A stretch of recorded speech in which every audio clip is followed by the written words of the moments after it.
Okay, people, we're here in DOSBox. I'm about to randomly generate a Duke Nukem map with my map generator, Randuke. So, let's do that.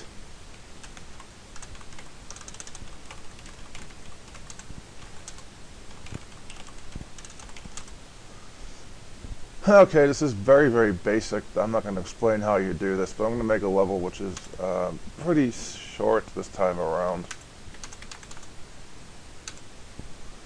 I'm going to make it 8 rooms long, which is, acceptable for me. I think if it's anything more than 8 rooms long, it won't be a very good video because it'll be too long.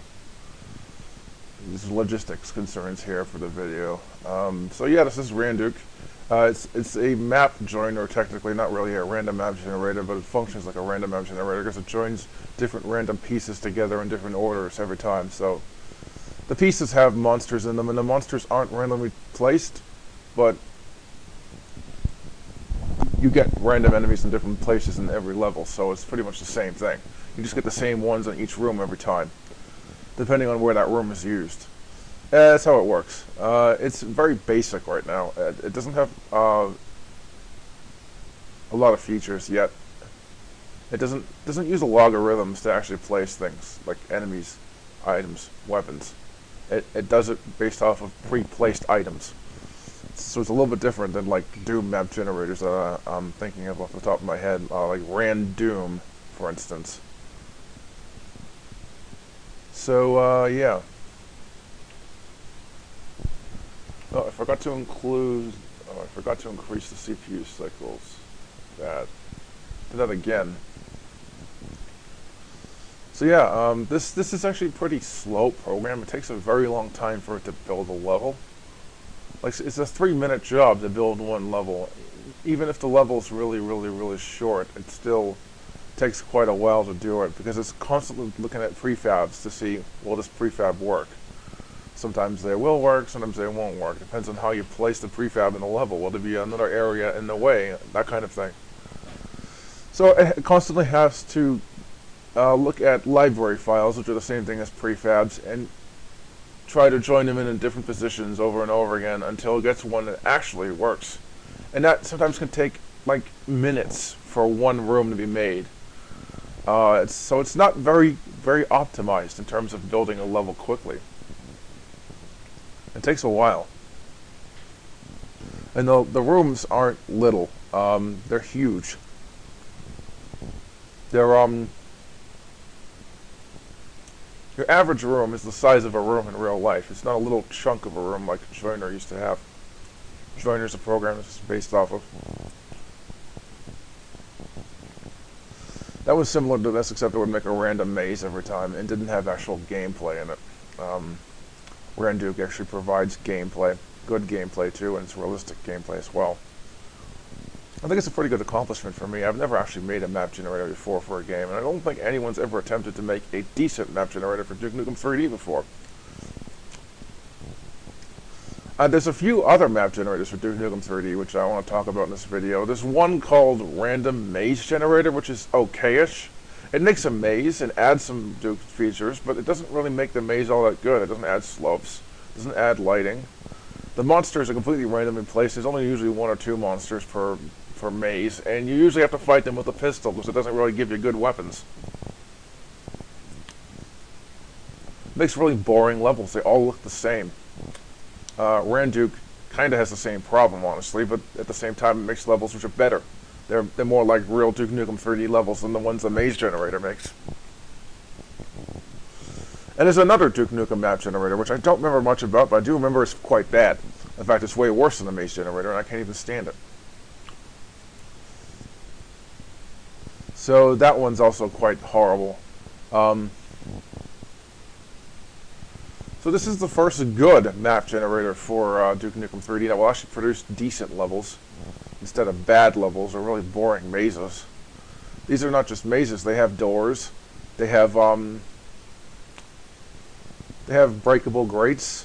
Well, they don't. They actually have grates, but they aren't breakable yet.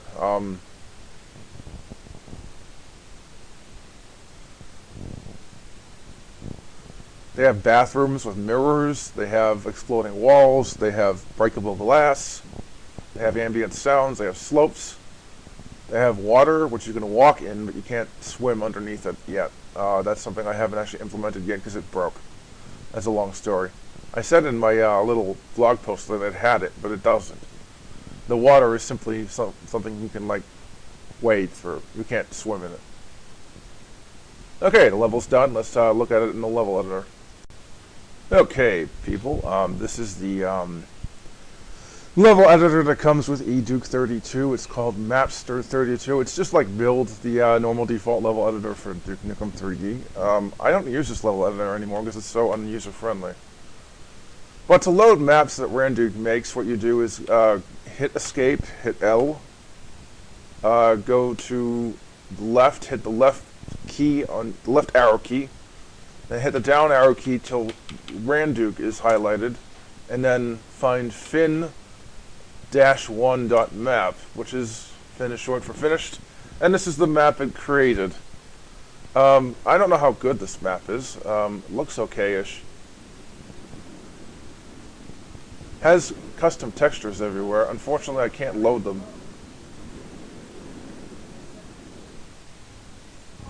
But this map is one of the maps that has custom textures in it. This map generator puts custom textures in maps. And they don't show up because I don't have the art files loaded inside my Duke Nukem 3D. But they're in the mod, so they'll load when I play the game.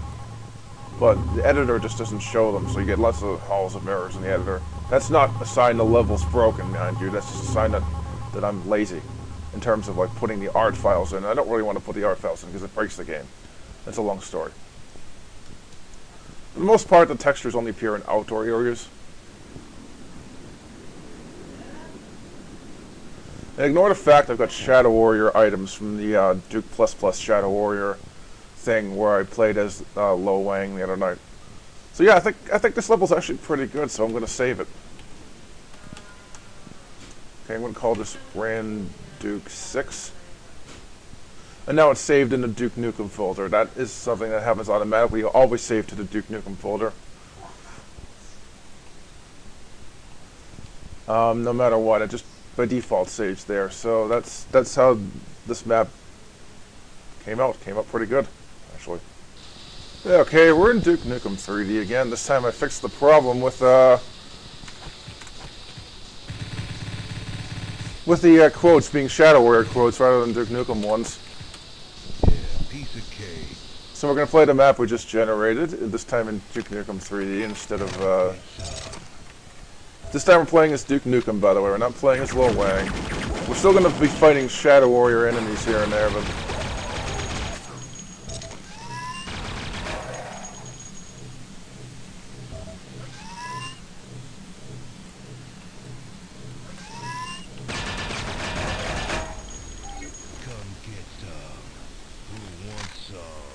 And here, the water is supposed to be water you can actually swim in, but it broke, which is annoying. And these are all custom textures here. These are from Lame Duke. They look much better than the city textures in Duke Nukem 3D, I think. So I used them in the map generator. I think they look cool. They look like a real city. They kind of look like they're broken and messed up, and like falling apart and apocalyptic even. And here's a new Devastator. It's got a slight sprite glitch. That's Duke Nukem's new Devastator I mentioned in the playthrough last night.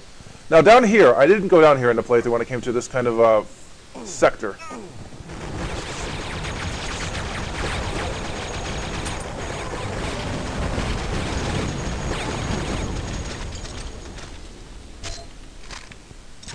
And I got the Shrinker, which is cool. But I didn't go down here because I wanted to show. I didn't want to go down here last time, but I'm going to show this off. You have to jetpack to leave this area. When you get this, you have to jetpack to leave it. And there's a Shrinker, which will be useful later on, I'm sure.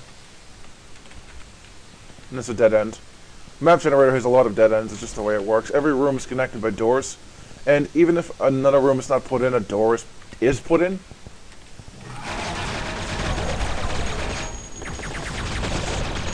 And like I said, it makes pretty challenging levels. These aren't exactly the easiest Duke Nukem maps ever. In fact, I just died.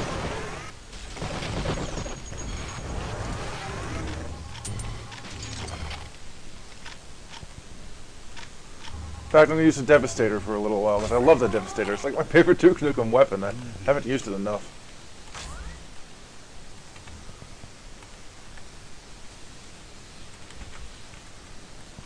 And here's an elevator. Let's see what's below this elevator. Yeah, this looks like a pretty good level.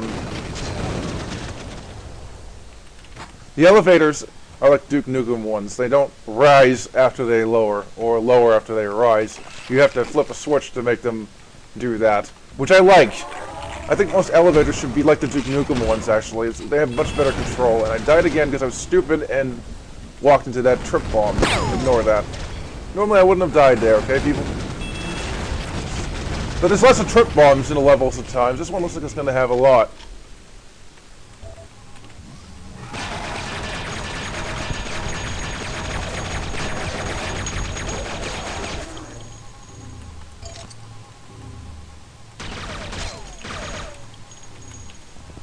And sometimes this glass wall thing has to be broken with explosives, which is weird, but that's the way it is.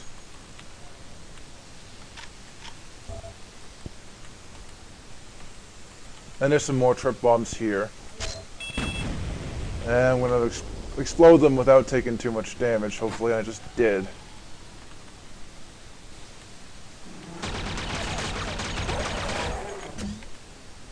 And there's some extra shrinker ammo. Currently don't have the shotgun yet, which is really aggravating.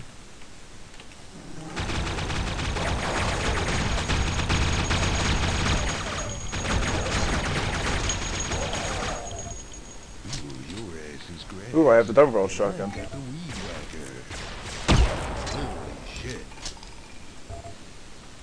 Now for Duke Nukem, the items are different than every other character class. Like the health items look way different. And so do the ammo items and the weapons themselves. So it's a little bit tricky to figure out what you're grabbing.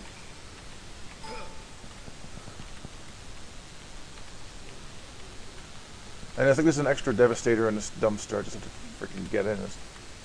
There we go. Ducking helps a lot. And that's the exit, people. Gonna go down here first. But I'm gonna switch to... I'm actually gonna use a trick here. Blow it out your ass. I just blew up the guys below.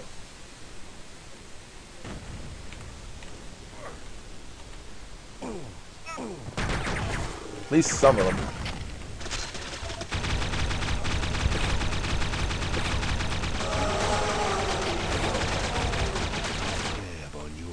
And this has the same items in every room every time you run to the same room, so don't expect it to randomize the items for you. It's not that good yet. I don't even know how to do that. Joiner can't do that, and I wouldn't know how to program something that could do that. I'm not very good for a programmer. In fact, I'm pretty terrible. For instance, here's a little story to prove that. A long time ago, I tried to make a baseball simulator in C++. And it was the hardest thing I've ever done in my life. And that's simple for, like, programming. As programming goes, it's really, really simple compared to like programming a game, programming a map generator. That's all complicated stuff. And I was terrible at the simple stuff. So I'm not cut out to be a programmer, so you'll never see this get any better than this, I'm afraid. The level's done. I did it in 6 minutes. That's pretty cool.